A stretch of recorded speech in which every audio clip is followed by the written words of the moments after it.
Oh, expert Mark Bevan, founder and director at Joust. How are you, Mark? Great to have you on the show. Yes, hi Jade, I'm going well, thank you. So what's your gut telling you about tomorrow? Oh, Joust, we're in the majority here. We're forecasting another 0.5% increase tomorrow by the RBA, which would be another 50 basis points.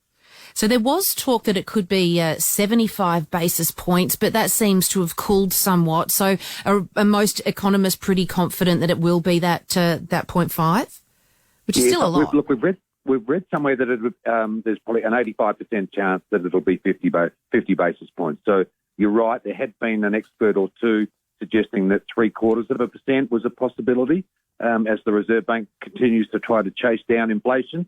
And certainly in America, earlier in the last couple of weeks, their Federal Reserve Bank increased their rates by 0.75%.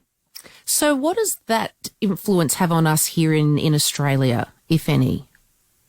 Look, inflation has certainly become a global problem, a little bit more severe in some other parts of the world. And it can have a bit of an impact on the value of the Australian dollar. So it's not certainly not the only factor, but it can certainly be an influence. But locally here in Australia, the Reserve Bank is certainly worried about rising inflation. Let's just say you've got a mortgage of $500,000. What are we talking? An extra $130, $120 if this rate rise does come about tomorrow? Oh, even more than that, Jade. So look, I've just sort of done some scribbles, a pen and paper calculation. So a $500,000 home loan, it's already gone up by 1.25% before tomorrow, just in the last few months. Mm-hmm.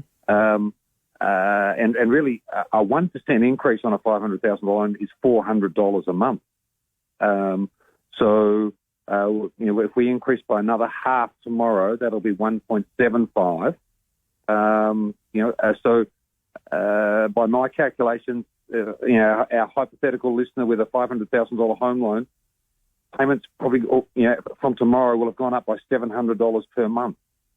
See, that's gone north very, very quickly. It's a lot of money, isn't it? What are your lenders saying? What's the word on the street? Are people now starting to really feel the pinch? Because, in those first initial weeks, months, you go, okay, maybe we've budgeted for this, but this has been hard and fast, and I feel like it's going to really start to pinch.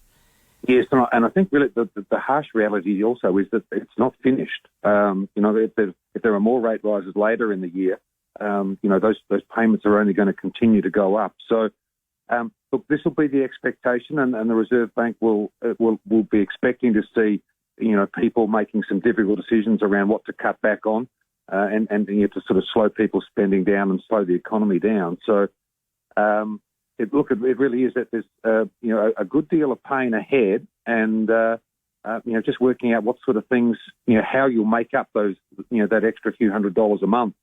What you'll have to do without is a big decision for households. There's been sorry.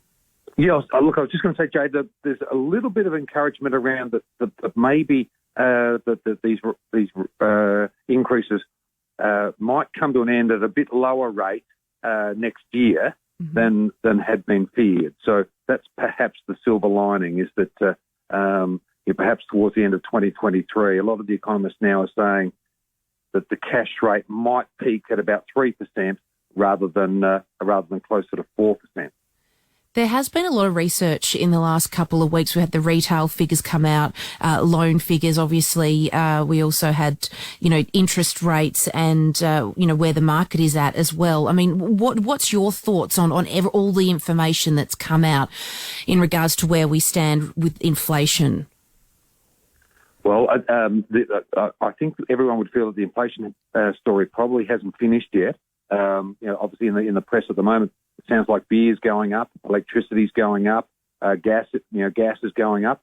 The one little bit of relief we've probably seen in the last few weeks is the price of petrol at the Bowser seems to have come down a little bit. So there are probably a few sort of moving pieces, but I think that's the strategy of the Reserve Bank is.